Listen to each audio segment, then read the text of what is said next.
Well, still no trade deal between Canada and the United States by that August 1st deadline. So Trump slaps us with a 35% tariff. But many of Prime Minister Mark Carney's supporters are saying it doesn't really matter because most goods are exempt anyway. So here to discuss this and more is Toronto Sun columnist Brian Lilley. Brian, welcome back. Great to have you with us again. Thanks for having me. Okay, so let's jump right into that, shall we? So last Friday came and went without a deal between Washington and Ottawa. And Brian, you've been writing that Canada went from a trade deal priority to a country that can't get its calls returned even. So how did we go from that to that? How did we get here? I think we might have been two elbows up for what the Americans are looking for, to be quite honest. Look, they look at this as a trade negotiation. We look at it as a trade war. At least that's how the government views it. And they talk about being elbows up all the time. You've got a country that is consistently and reliably attacking and insulting the United States. Um, you know, in March, when Ontario Premier Doug Ford went down to the White House, you remember that he was summoned by U.S. Commerce Secretary Howard Lutnick, and he met with Lutnick and U.S. Trade Representative Jamieson Greer. Well, in that meeting, Ford was told, look, one, you can't turn off the electricity to the United States. That will damage everything. Please don't mention that again, or the president will have to take drastic steps. So, Ford said, all right, we'll back off, but what are you going to do for me? And they said, look, these April 2nd tariffs are going to come in. And after that, Canada will be a priority. Now, he didn't just say that to Ontario Premier Doug Ford. Sitting right next to Ford was Dominic LeBlanc, Mark Carney's top guy on Canada-U.S. trade relations. Also in the room, his current finance minister, Francois-Philippe Champagne. They heard this. Canada is a trade priority. And yet we have done, we've made move after move to put us further down the list, so that last week, Donald Trump was saying on Thursday, the day before the tariffs are supposed to come in, yeah, Mark Carney called, but I haven't talked to him. So Carney was calling Trump and not having Trump pick up or return his call. On Sunday, LeBlanc was on CBS's Face the Nation and acknowledged that, yes, they haven't talked still. That was a live interview on Sunday morning, but he expected they would talk in the coming days. Carney's on a Carney's on a West Coast swing right now. He is not focused on this issue other than to use it for political gain. So yes, whether we're talking the move for unilaterally recognizing a Palestinian state the day before, 2 days before the trade negotiations were coming to a close, or the digital services tax and how that was handled, we have been antagonizing the United States at a time when we're trying to negotiate with them. And I know plenty of Canadians might say, yeah, antagonize them. We don't like them. But you're trying to get something from them. And if you're poking someone in the eye while asking them for a favor, guess what? It's not going to work. Right. Would you have said that was pretty bad timing on Carney's part to recognize the Palestinian state right there? I think it was the day before or the week Yeah, of. The even timing if you're was not the supportive of greatest. this, and I Yes. am not, because we can talk about this if you want. I don't think that now is the time to do this. The timing was awful. Yeah. You're going to do this just as you're trying. Donald Trump's whole thing is trying to get a trade or a ceasefire in the Middle East. And what happens immediately after Canada, France, and Britain say we're going to recognize the Palestinian state? Hamas pulls out of peace talks. Right. So you're undermining the U.S. president while asking Right. him for a favor. Yes. It's just not good diplomacy. Right. And a lot of people would say that what does foreign policy have to do with like economics and trying to make a deal there? But Trump runs his country like a business. And if another business were to do something that ticks him off, he'll say, I'm not going to do business with you. So you just kind of have to think of him as a businessman and almost not like a president. All right. So, Brian, lots of supporters of Prime Minister Mark Carney have been also saying that, these 35% tariffs don't really matter because most goods in Canada are exempt from those anyway. So you don't buy that argument, though. Why not?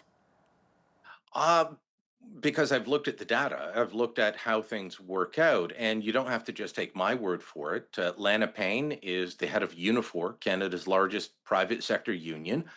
She represents a lot of workers in the automotive sector, in the steel sector, other sectors. And she has said, look, this is still a big problem. Don't minimize this.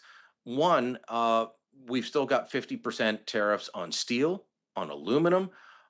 You can look to plants across the country, and steel is across the country. York Steel in Fredericton, New Brunswick. You've got McMaster Steel just south of Montreal. You've got Stelco in Hamilton or Dofasco. You've got Algoma in Sault Ste. Marie. You've got Evraz in Regina. You've got, I believe, Stelco still has a plant up in Edmonton. You've got steel production and manufacturing or fabrication across the country.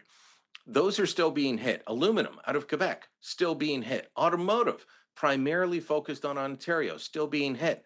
But then you get outside of those sectoral tariffs and you say, okay, well, this 35%, 90 to 93% of goods are exempt from that tariff under CUSMA.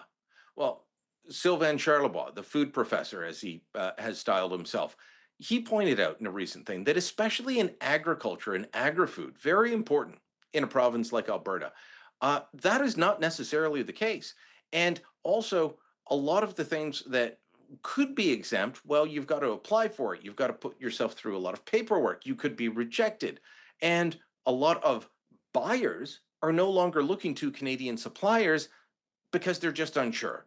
And so while that sounds good on paper, it's not reality. So the Carney supporters are trying to say, oh, these tariffs don't matter. A little while ago, they were saying this is an existential threat. This is why you have to elect our guy. Now they're saying, oh, but these don't matter because we've got CUSMA. You can't have it both ways. And the simple fact of the matter is, many, many contracts have been shut down because people are just not willing to deal with the uncertainty. Will there be a tariff? Will there not be? Will it be applied to this particular product? Will it not be? That shuts business down faster than anything. Uncertainty. Now, here's one that might affect us as well, Brian. So Trump is now threatening a tariff as high as 250% on pharmaceuticals, which it turns out is a major export product for Canada. So how do you think this could impact us? Could affect us in a big way. The pharmaceutical industry, look, you've got a big concentration of brand name pharmaceuticals in the Montreal area. You've got a big concentration of no name or generic pharmaceuticals in the Toronto area, but you've got pharmaceutical businesses across the country. And depending on who you listen to, it could be as high as $9 billion a year that we are sending south of the border. Why is Trump upset about pharmaceuticals? Because we pay lower prices than the Americans do. On not on everything, on some. He keeps using the example of insulin costing much more in the United States. Well, people that are familiar with diabetes would say insulin costs less or costs more in the United States, but test strips are cheaper in the US, things like that. So he's trying to find a way to say, why are we paying at some points, he says, as much as 10 times the price in the US compared to what you would pay in Canada, in the United Kingdom, in Europe, in similar economies. And he believes that the pharmaceutical companies are ripping off the American consumer by charging them more and charging the rest of us less. So he's saying, look, you're going to cut prices or I'm going to do this. So it's not really targeted at Canada, but it is targeted at the pharmaceutical companies to say, either you're going to lower your prices domestically or I'm going to stop you from importing anything. Ozempic is one of the biggest drugs in the US right now. Of course, it was developed as a diabetes drug and is now being used for fat loss. And it is something that people want, people think they need. And it's manufactured primarily in Europe. So this is something that he is going after for domestic reasons, but it could hit us, as part of the fallout. Brian, a pair of Mark Carney's ministers are in Mexico to talk trade. You mentioned Philippe Francois earlier, he and Anita Anand. So it's being billed as a way to expand trade beyond the U.S. So is this likely to work? What do you think?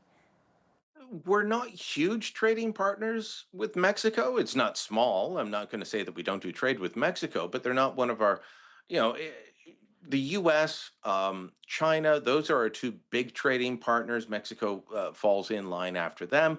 Uh, the idea that we can pivot away from the US is lovely. I'd love for us to do it. Stephen Harper tried for 10 years. He signed more trade deals than any prime minister in Canadian history, trying to get us to pivot away from the United States. And what happened? Exports to the US went up, as a percentage of GDP, as a percentage of our exports. We haven't been able to do this. And also, we continue to try and expand our exports, and yet we get in our own way. Let me give you one quick example. A big irritant between Canada and the United States is dairy. Cheese production, cheese imports, milk imports, things like that. The Americans say we're treating them unfairly, and Canadians say, we don't want your milk anyway, or you're horrible and we don't want it. Well, guess what? Everywhere we go, dairy is an irritant. We had trade talks going on with the United Kingdom, with Britain, after they left the European Union. And do you know why they shut down? Dairy. We said we will not allow you to continue exporting to Canada the same amount of cheese that you did when you were part of the European Union. And 10 only, I think there are still 10 countries in the European Union that haven't ratified our trade deal that was signed in 2015. This is 10 years later. They still haven't fully ratified it because they don't like some of the provisions, including around dairy. We continue to be our own worst enemy on trade, in particular around this one industry that is heavily politically focused around Quebec. Political reporter and Toronto Sun columnist Brian Lilley, thanks so much for your time today. Appreciate it as always. Thank you.